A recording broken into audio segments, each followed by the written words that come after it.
안녕하세요. 계속해서 발달 심리학 강의를 진행하겠습니다. 이번에는 발달 심리학의 이론들에 대하여 살펴봅니다.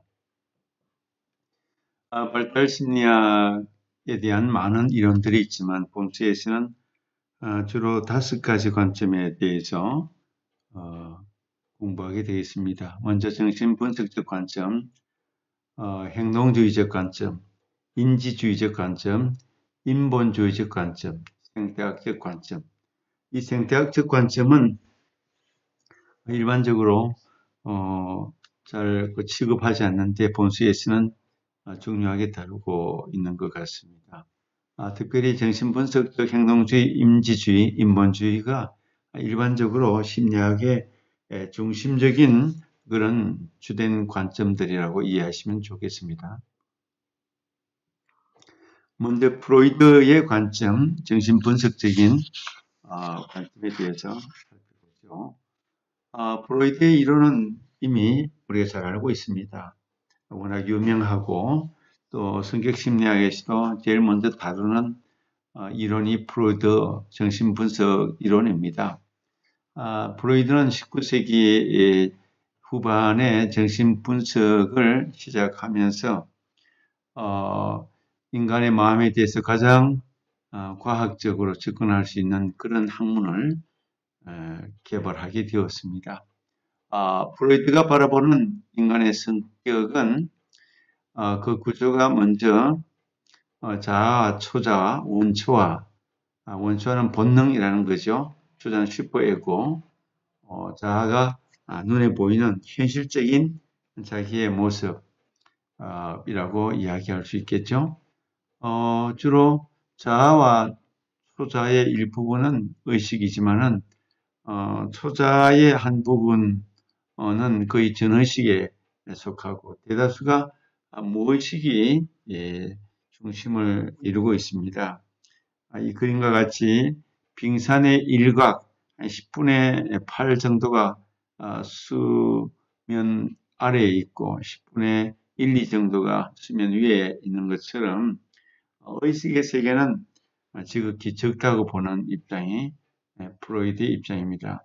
그래서 프로이드의 이론을 심리성적이다 그렇게 말하는데 그의 발달 단계를 구강기, 학문기, 남근기, 잠재기, 성기기로 쭉 나눠볼 때 구강기는 태어나서 주로 1세에서 2세 사이 18개월까지로 보는데 구강 활동을 통해서 입으로 모든 쾌락을 추구하는 그런 단계라고 봅니다. 원초와 본능이 주로 지배하는 그런 단계죠. 학문기는 주로 배설 활동을 통해서 리비도, 에너지, 쾌락을 추구한다고 보는 것입니다. 보통 18개월에서 2세에서 3세 정도로 보고 있는데 학문기에 만족감을 가지고 이 기간을 잘 보내야지 성격적으로 완고하거나 또 여러 가지로 복잡해지는 그런 타입의 성격을 벗어날 수 있다고 보는 입장이죠. 남근기 3세에서 5, 6세까지로 봅니다. 이때 성기를 통한 쾌락을 추구하는 단계이고 자아와 원초와 초자의 완성 단계라고 봅니다. 그래서 우리 정신분석 이론을 결정론이다 그렇게 표현을 하는 것도 보통 성격의 형성이 태어나서 한 5, 6세 정도가 되면은 이렇게 자아와 초자아, 원초아가 완성이 되기 때문에 결정론이다. 어릴 때 거의 형성된 성격이 평생을 좌우하게 된다. 그렇게 보는 입장입니다. 잠재기는 이제 6세부터 11세인데 이때는 여러 가지 성적 에너지가 좀 이렇게 잠재된 그런 상태로 보는 것이죠. 성적 본능의 욕구가 자유로운 시기, 탐색하고 기술의 습득에 관심을 가져야 된다. 이제 11세 이후에 성기기가 되면은 이성에 대한 호기심, 성숙한 성관계 확립, 심리 성적인 발달 단계를 이런 과정을 통해서 보는데 중심적으로 중요한 것은 태어나서 5, 6세까지를 프로이트 입장에서는 아주 성격 형성의 발달 단계에 있어서 중요한 단계로 이해하고 있습니다. 두 번째로 에릭슨이 심리 사회적 발달 단계에 대해서 여러 가지 이 단계를 이렇게 주장하고 있습니다. 먼저 0세에서 1세까지는 신뢰와 불신, 트러스트, 미스트러스트, 신뢰와 불신, 어머니 양육자와의 관계에서 일관되고 변함없는 돌봄과 사랑을 가질 때 신뢰감을 형성한다. 그러나 적절하게 돌보지 못하고 단절을 경험하고 또 이렇게 적절한 시간 내에 어머니와의 스킨십이나 만족을 형성하지 못하면 불신을 야기한다고 보는 것입니다.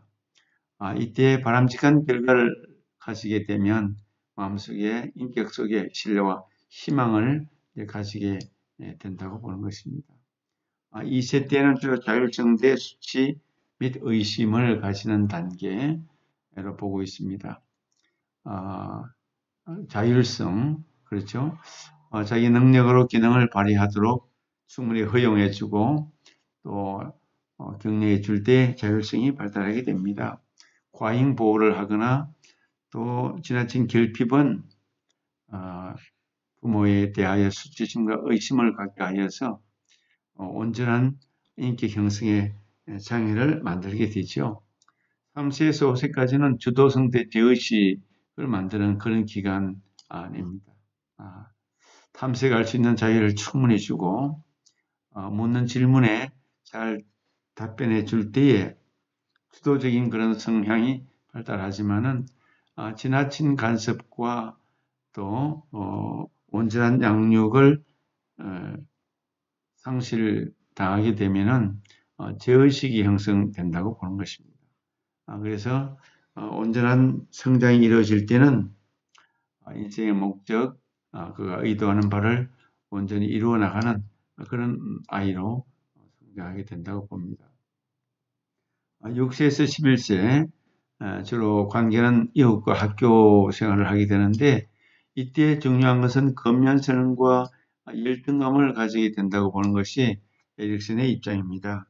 우리가 흔히 어떤 사람에 대해 참 부지런하다, 근면하다 이렇게 말하는 것은 주로 이 단계에 6세에서 11세 사이에 성취할 수 있는 동기를 많이 부여하고 인정을 받고 격려를 하게 되면은 근면성이 크게 발달하지만 이때 성취할 기회를 갖지 못하거나 비난을 많이 받고 귀찮은 존재로 취급을 당하면 열등감이 형성이 되는 것입니다. 이제 청소년기 이때가 정체감이 형성이 되는 시기이기 때문에 에릭슨의 이론 가운데 가장 중요한 주제 단어가 있다면 아마 정체감이라고 표현할 수가 있습니다. 정체감 형성이 청소년기에 있어서 가장 중요한데 심리학자 에릭슨은 자신이 어릴 때 자라면서 정체감 혼란을 많이 겪었다고 알려지고 있습니다. 부모님이 이혼을 하면서 타 지역을 다니면서 친구들에게 동료들에게 왕따를 당하고 비난을 많이 받으면서 이 정체감 혼란에 굉장한 상처를 가지고 있는 사람이 에릭슨입니다. 그래서 청소년기에 가장 중요한 과제가 정체감 형성, 이 반대의 현상은 역할 혼미로 나타나게 되는 것이죠. 주로 또래 집단, 또 리더십 모델을 통해서 이런 정체감과 자기 정체성을 온전하게 형성하는 도전을 받게 되는 것입니다. 정체감이라는 것은 자기 존재, 가치에 대한 인식을 올바르게 갖는 것을 말합니다. 이때 건강한 사람, 온전한 발달을 이룬 사람은 성실하게 되고 충성심을 더 많이 갖게 된다고 알려지고 있습니다. 성인 전기에는 친밀성 대 고립감, 그래서 친구들, 연인, 사회 동료들이 중요한 대상, 관계 대상들이 될 수가 있습니다. 이때 건강하게 성장하고 발달한 사람은 온전한 사랑을 잘 나눌 수 있게 되는 것이죠. 성인 중기가 되면은 이때는 일반적으로 말할 때 사회에서 성공했다, 어떠한 지위, 위치에 올라갔다 그렇게 말하는 단계가 성인 중기인데 이때 생산성과 침체의 길을 겪게 됩니다. 성인 중기를 잘 살아가는 사람은 많은 인생의 열매를 맺게 되죠. 생산성이 크게 됩니다. 그래서 다음 세대의 지도자 과정에 참여하게 되고 생산적인 활동을 많이 양산하면서 타인과 사회에 기여하는 존재가 될 수가 있습니다. 그렇지 못할 때에 침체감에 빠지게 된다는 것입니다. 성인 중기에 온전한 발달을 이루게 되면 배려심이 충분하게 발달하게 되는 그런 과제를 달성하게 되는 것입니다.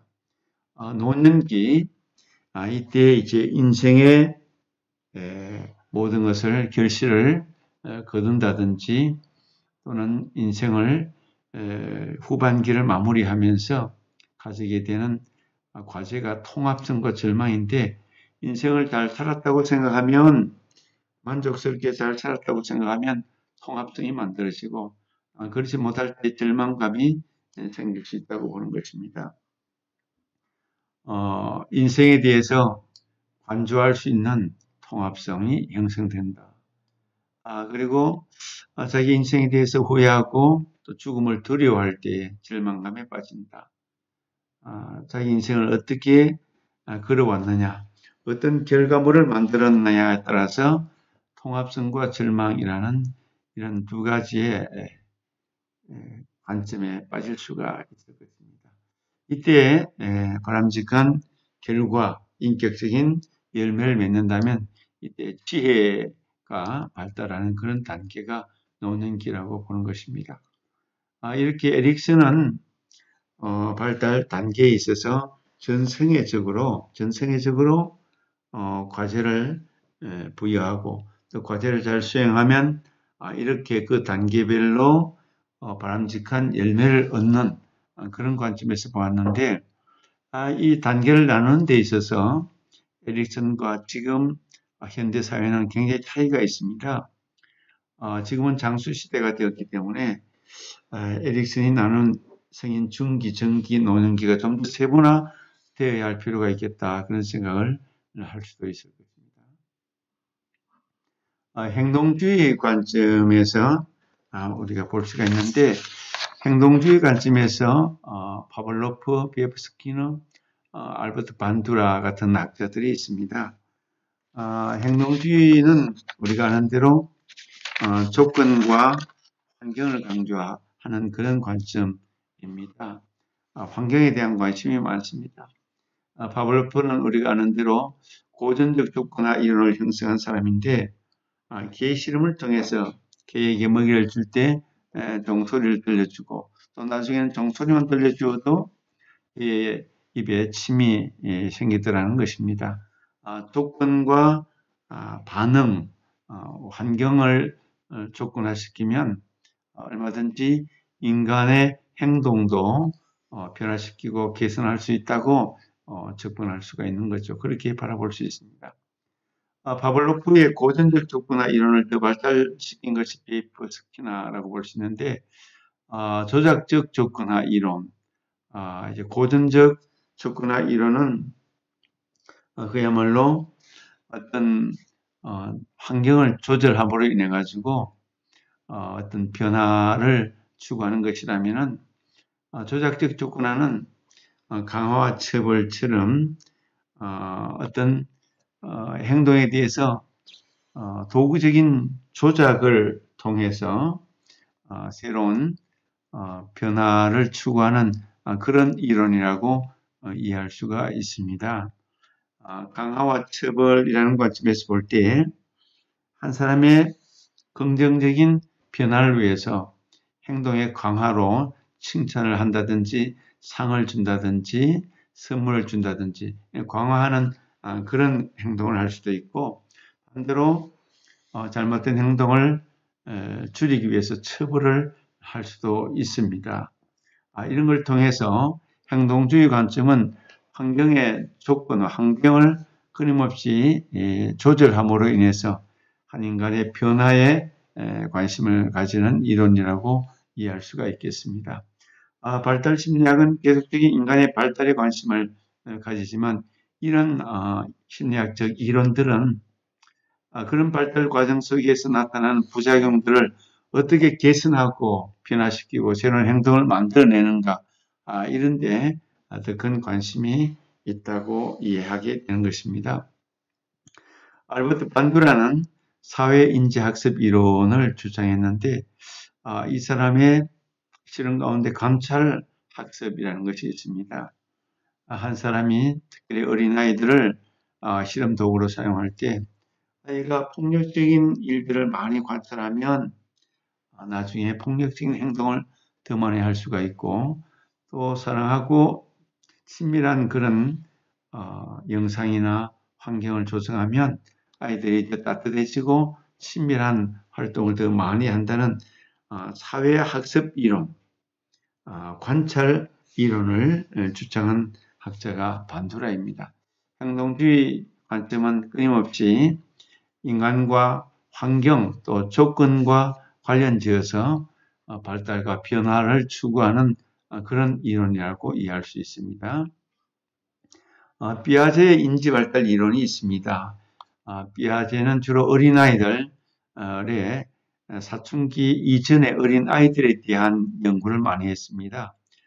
감각운동기, 전조작기, 구체적 조작기, 형식적 조작기 이렇게 각 어린 시절에 사춘기를 전후하기까지 출생에서부터 사춘기를 전후하기까지 발달 단계별로 그 과제 또 특징을 많이 연구했습니다. 그래서 피아제는 인지발달이 아주 대가라고 이해할 수가 있습니다.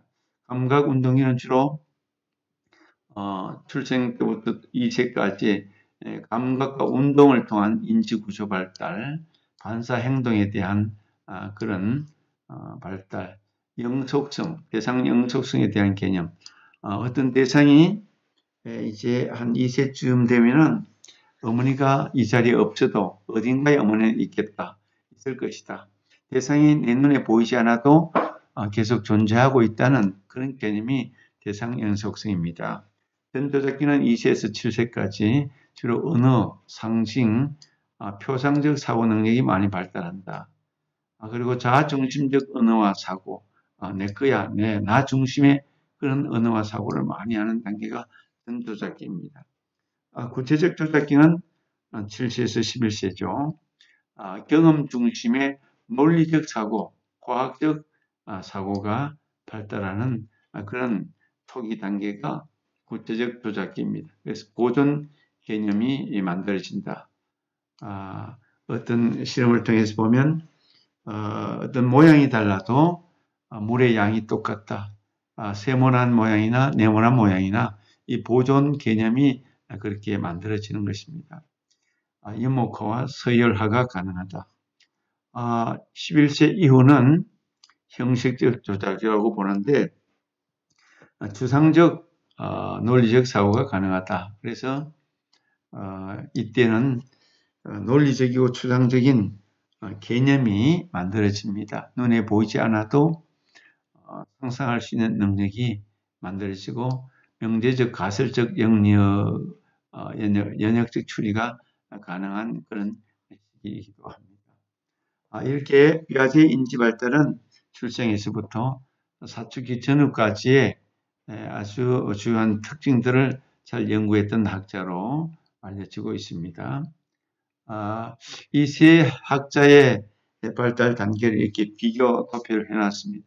참고적으로 바라보시면 되겠습니다. 그 다음에 이제 인본주의 관점에서 볼 때 인본주의는 말 그대로 인간 중심입니다. 인간이 그들의 행동을 조정하고 자신의 삶을 결정할 수 있다. 그런 능력을 타고나면서 천성적으로 가지고 있다고 그렇게 주장합니다. 인간에 대해서 낙관적으로 보고 있는 거죠.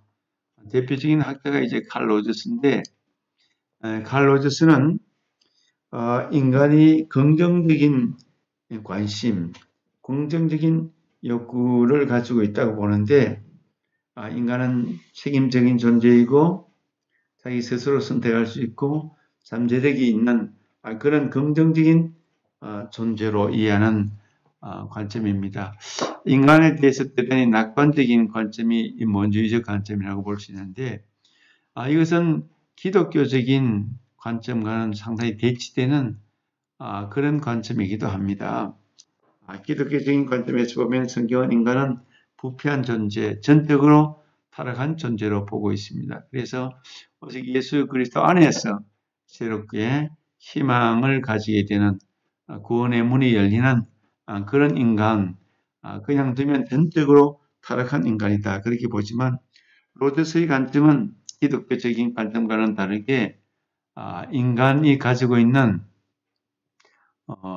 장점만 긍정적인 측면, 부정적인 측면을 바라보기보다는 긍정적인 측면만 너무 지나치게 바라보는 그런 측면이 있다. 그렇게 이해할 수 있을 것입니다. 아브라함 메슬로는 self-actualization, 자아 실현에 대해서 많이 강조한 그런 학자입니다. 인간은 스스로 자아 실현의 목적을 가지고 있다.